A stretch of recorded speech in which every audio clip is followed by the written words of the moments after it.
sih, Dokter Hadi. Semakin larut, semakin semangat, semakin banyak juga pesertanya ternyata. Berlanjut ke narasumber selanjutnya, judulnya pun menarik sekali buat kita dan sangat sering diperbincangkan ya.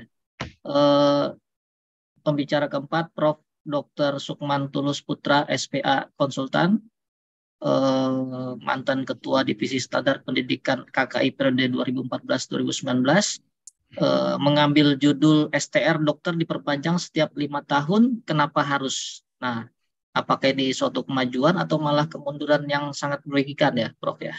Baik, Prof. Silakan, Prof. Baik, terima kasih Dr. Eka Dharma. Assalamualaikum warahmatullahi wabarakatuh. Salam. Pak Joni, Prof. Hardianto, Prof. Minardi, kemudian para senior, teman-teman sejawat yang hadir pada malam ini, seluruh tanah air. Saya barangkali tidak terlalu panjang, hanya akan melengkapi, karena melengkapi apa yang disampaikan oleh Prof. Hardianto tadi, dari Prof. Minardi, masalah STR. Jadi minta untuk mengupas masalah STR yang 5 tahun, kenapa nggak seumur hidup. Saya kira ini banyak menjadi perbincangan setelah keluarnya rancangan undang-undang sapu jagat tentang kesehatan. Jadi saya kira ini memang perlu dibicarakan, perlu kita diskusikan. Apa sebetulnya esensi dari STR itu. Saya yakin Prof. Menaldi, Prof. Tianto, Pak Joni, dan teman-teman yang lain sudah sangat memahami. Tapi malam ini saya ingin melihat ini dari segi esensi dan legalitas dari STR. Surat tanda registrasi itu di luar, ya, di luar negeri atau di negara tetangga lah, misalnya di Singapura, Malaysia, Australia, itu namanya medical practice license, license. Ya. Jadi kalau seorang dokter telah mempunyai license, sudah punya STR, artinya bahwa negara menjamin bahwa dokter yang bersangkutan itu akan berpraktek secara profesional dan kompeten. Nah, negara menjamin ini artinya yang mengeluarkan STR itu harusnya lembaga negara, bukan lembaga pemerintah. Jadi harus dibedakan ini, lembaga negara dan lembaga pemerintah itu beda. Lembaga negara seperti Konsil Kedokteran itu bertanggung jawab kepada kepala negara. Kebetulan kepala negaranya sama dengan kepala pemerintah, presiden gitu. Tadi Prof. Menaldi menyebut Thailand. Thailand itu bertanggung jawabnya pada raja, bukan pada Perdana Menteri. Gitu. Jadi ini harus dibedakan betul. Jadi memang agak tidak lazim kalau license, practice medical license itu dikeluarkan oleh pemerintah. Tidak lazim itu. Kemudian berapa lama harus berlaku? Ya. Saya kira sulit untuk mencari negara yang medical practice license itu berlaku seumur hidup itu. Saya belum ketemu. Gitu. Saya nggak tahu. 5 tahun saja, seperti apa yang diatur dalam Undang-Undang Praktek Kedokteran, 5 tahun itu untuk di negara Asia Pasifik ini kita terlalu lama, paling lama ya, untuk memperbarui license itu. Di Malaysia itu setahun sekali. Di Australia 2 tahun sekali diperbarui.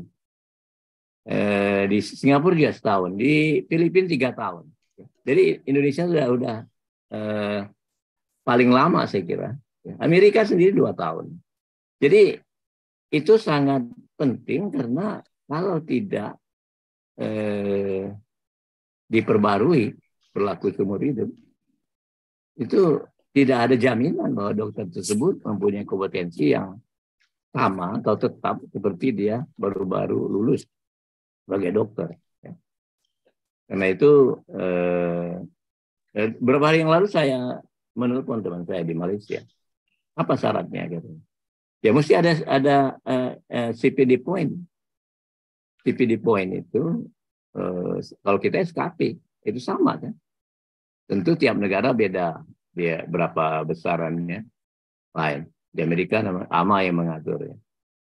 Kebetulan saya pernah bekerja sama dengan apa namanya rumah sakit atau institut Arts Institute di Chicago.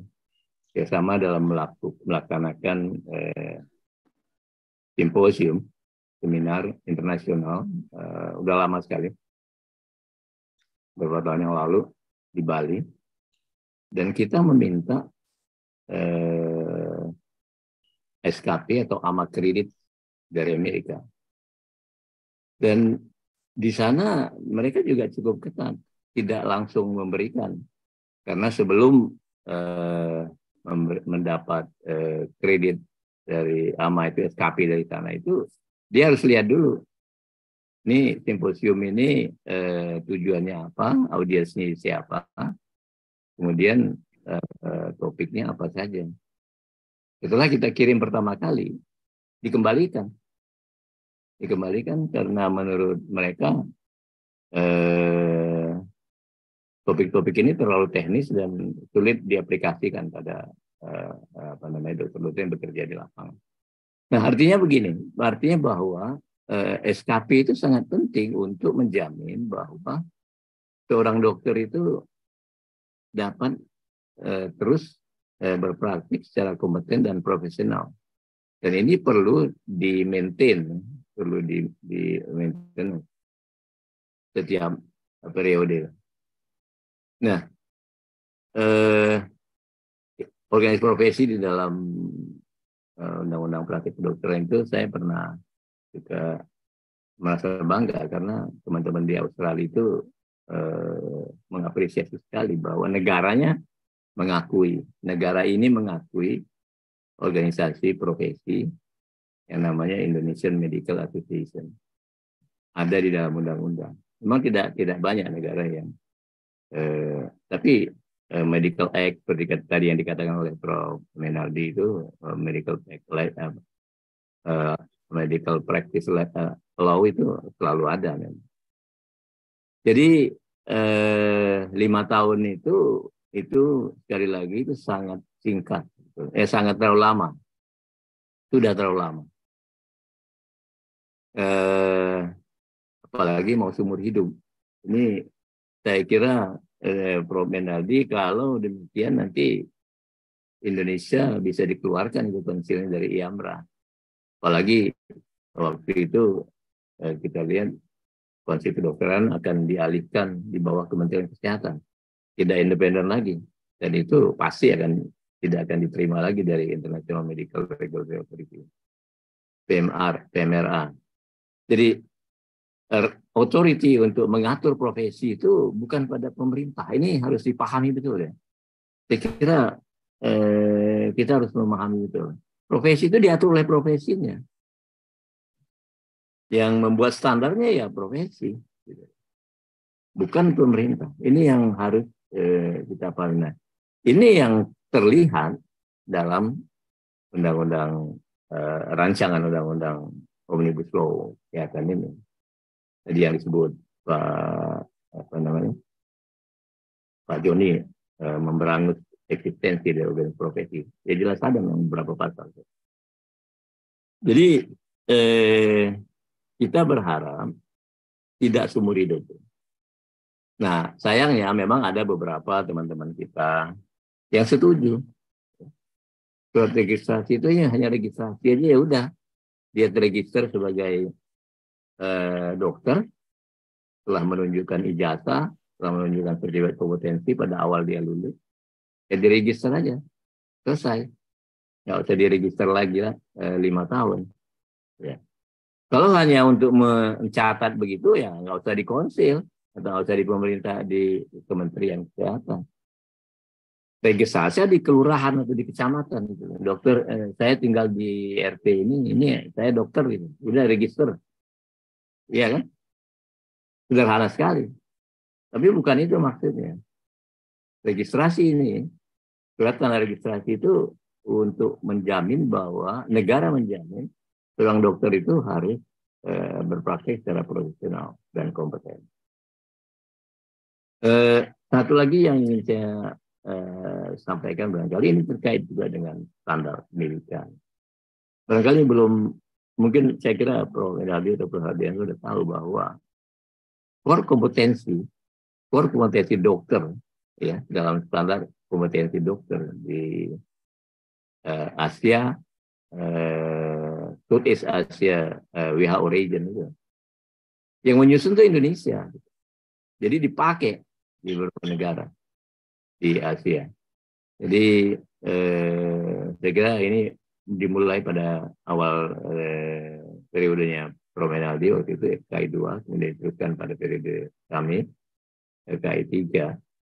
Dan itu sudah digunakan core kompetensi dokter. Jadi secara kompetensi di tingkat Asia Pasifik ya dokter kita ya sama. Tinggal nanti dalam mobilisasi dokter juga tidak sederhana gitu. Di tingkat ASEAN itu sudah disetujui bahwa seorang yang terregister di negaranya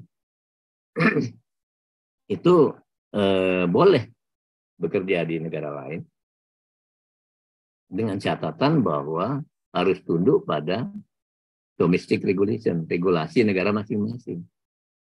Nah, apakah kita ingin membuat regulasi yang gampang, yang mudah, itu tergantung. Ya. Itu yang barangkali yang terlihat pada draft rancangan undang-undang sekarang ini, undang-undang Omnibus Law Kesehatan. Padahal sebetulnya di dalam Undang-Undang Praktek Kedokteran Undang-Undang 29/2004 itu sudah sangat bagus sekali.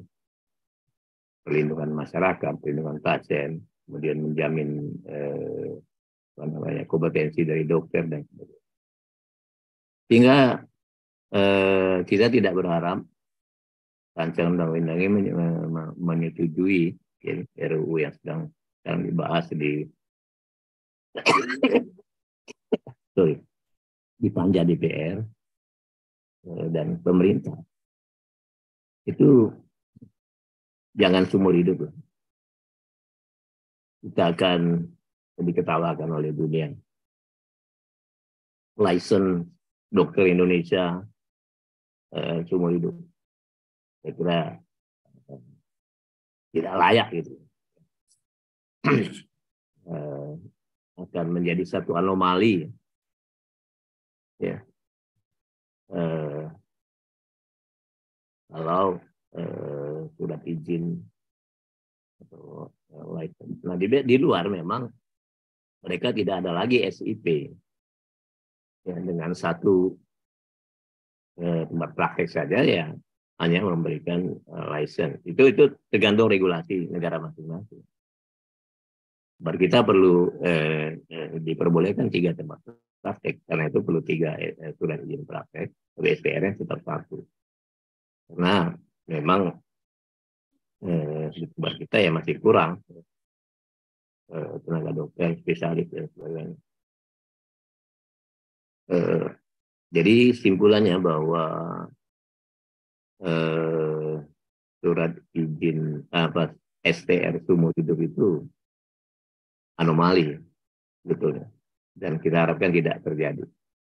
Saya kira demikian kira-kira yang dapat saya sampaikan. Mudah-mudahan ini dapat memberikan sedikit tambahan wawasan tentang STR yang akhir-akhir ini sangat ramai, apalagi dikatakan mengurus STR, EPP itu memerlukan dana yang begitu besar, jutaan. Padahal STR itu, saya kira Prof. Endardi juga tahu, itu termasuk penghasilan yang apa namanya PNBP, Pak. untuk negara ya, PNBP ya, kalau salah. Hasil negara bukan pajak yang setiap STR itu kalau nggak salah, ingat saya ya 300.000 jangan bayar. Dan itu pun melalui Dibayarkan ke negara ya, Prof. Dibayarkan ke ya negara, ke bukan ke negara, KKI. Ya. bukan ke KAI. Ya 300.000 itu. Dan itu pun betulnya tidak terlalu sulit kan, sekarang dijamin itu tidak lebih dari 14 hari kerja keluar. Ya. Online lagi, Pak. Ya online. Saya kira ini sesuatu yang betulnya perlu kita syukuri selama ini. Dalam 3 periode KKI telah ikut berkembang dan di tingkat internasional kita telah diakui, tadi disebut oleh Prof. Renaldi. Saya sendiri pernah mengikuti satu international meeting dari IAMRA ini. Dan saya diminta presentasi mengenai bagaimana proses adaptasi, evaluasi dokter-dokter yang dari luar negeri. Saya sampaikan dan itu mendapat apresiasi dari teman-teman di Australia. Saya kira apa-apa yang telah kita laksanakan sekarang ini sudah on the track, sesuai dengan apa yang terjadi di negara-negara lain. Nah, apabila semua ini akan di Pak Joni menyebut diberangus ya, KKI diberangus, konsil diberangus, dan kolegium, OP, ya, profesi, digregasi atau bukan dekonstruksi, didestruksi. Ya. Dan ini apa yang akan terjadi, saya tidak bisa membayangkan. Apabila ini benar-benar terjadi, terutama terhadap keselamatan pasien, kemudian bagaimana posisi dari Indonesia. Ya. Selama ini konsil kedokteran kita, tadi yang disebut oleh Prof. Renaldi, waktu zaman saya kemarin itu teman-teman dari Korea Selatan belajar mereka, betul kan, mereka baru mau bikin konsil karena mereka tidak punya tadi dalam proses, dan mereka sangat apresiasi kita punya undang-undang yang betul-betul memberikan tempat ya pada konsil kedokteran itu sebagai organisasi yang independen, institusi yang independen dalam memberikan regulasi pada praktek kedokteran. Dari Laos ya juga datang, Kamboja, mereka studi banding ke KKI. Dan ini sangat paling membanggakan juga kita. Nah, apa kata dunia kalau sampai konsil ini nanti bubar, ya. Kita kembali ke 40 tahun yang lalu yang tadi disebut pojok maut oleh Prof. Adianto. Saya juga mengalami itu 40 tahun yang lalu. Situasinya lain ya. Nah, saya mengalami juga Prof. Adianto. Pojok maut itu saya tahu itu Kementerian Kesehatan ini Jalan Perapatan itu. Betul. Dekat Senen itu, depan Gunung Agung, saya masih ingat. Iya. Jadi itu sebelum berangkat ke daerah kita harus masuk ke pojok maut itu. Itulah. Nah, apakah kita akan kembali ke sana? Ini saya tidak inginkan. Baik, saya kira itu saja yang dapat saya sampaikan. Lebih dan kurang mohon maaf. Assalamualaikum warahmatullahi wabarakatuh. Waalaikumsalam. Terima kasih Prof. Sukman penjelasannya. Jadi STR itu tidak hanya register ya Prof ya, tapi di dalamnya menyangkut lisensi, profesionalisme dan kompeten. Dr. Hadi kelihatannya sudah mulai panas dan banyak pertanyaannya Dr. Hadi ya. Tapi mungkin ini satu ini dari Prof. Purnawan Junaidi ini. Betul. Coba Dr. Eka silakan jawab. Jadi Prof. Sukman ada pertanyaannya dari Prof. Purnawan. Kalau SIP di luar negeri atau negara ASEAN lainnya, pendanaannya seperti apa Prof itu dalam prakteknya Prof? License itu kayak saya nggak tahu ya mereka bayar berapa, tapi saya rasa sih tidak akan terlalu mahal ya. Saya nggak tahu, mungkin Prof. Purnawan yang tahu ya. Saya nggak pernah bertanya pada teman saya bayar practice license di Malaysia itu berapa sih sebetulnya. Saya hanya bertanya kemarin, saya telepon teman saya, berapa lama sih di sana memperpanjang license? Tahun sekali gitu. Kaget juga saya pikir 2-3 tahun itu, tahun sekali, dan syaratnya memang harus ada CPD point, SKP kalau kita. Ya, jadi ini yang memang tidak tahu saya kalau biayanya, biayanya nggak tahu. Kalau di Australia boleh Pak $1.000 Pak. Nah, di Australia nggak tahu. Dan Jadi tiap tahun juga Prof. Sukman. Ya, jadi Cuma $1.000. Kita kan cuma 300.000 ya. 6 juta katanya Prof. Baik. 6 juta itu, ini saya tambahkan sedikit ya. Iuran tambah 6 iuran. juta itu iuran yang teman-teman kita, termasuk saya barangkali kadang-kadang 5 tahun nggak bayar kan. Iya betul. 5 Males. tahun dikaliin 50.000 aja sebulan berapa tuh? Jadi spesialis 100.000 kan. nah, ada yang 100 ya. Ini lumayan kaliin 5 tahun gitu. Jadi memang banyak. Baik. Yang keberatan kayaknya, tapi enjoy aja nih Prof. Ya, semuanya. tapi ada yang kritik gitu nih. Yang kritik itu sebetulnya dia nggak ngurus gitu. Barangkali Nggak dia praktek. Mungkin nggak praktek juga, Bro. nggak praktek juga, bisa juga. Nah, kalau saya nanya bukan begitu. Jadi nggak pakai SIP ya selama ini prakteknya gitu. Saya. Iya, Prof.